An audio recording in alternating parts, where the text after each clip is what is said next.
గుంటూరు తెనాలిలో నిర్వహించిన సేవా జ్యోతి పురస్కార ప్రదాన కార్యక్రమానికి ముఖ్య అతిథిగా హాజరైన వెంకయ్య నాయుడు మాట్లాడుతూ మహిళలకు 2 తెలుగు రాష్ట్రాలు అందిస్తున్న ఉచిత బస్సు పథకాలపై మాజీ ఉపరాష్ట్రపతి వెంకయ్య నాయుడు సంచలన వ్యాఖ్యలు చేశారు. ఉచితాలు ఎవరు అడిగారని ప్రశ్నించారు. ఉచితాలపై కాకుండా రాష్ట్ర అభివృద్ధి కోసం సంపద సృష్టించే మార్గాలు చూడాలని సూచించారు.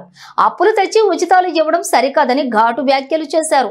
విద్య, వైద్యం తప్ప మిగతావి ఉచితంగా ఇవ్వకూడదని అన్నారు.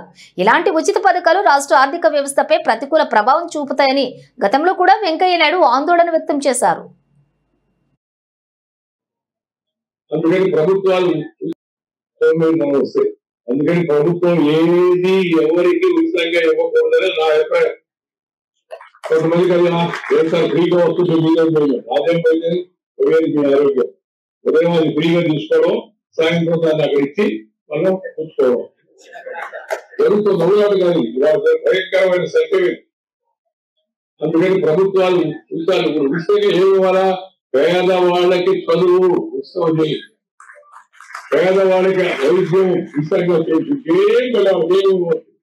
ఒక సామెత ఉంది, teaching to catch A fish but don't give him fish అని.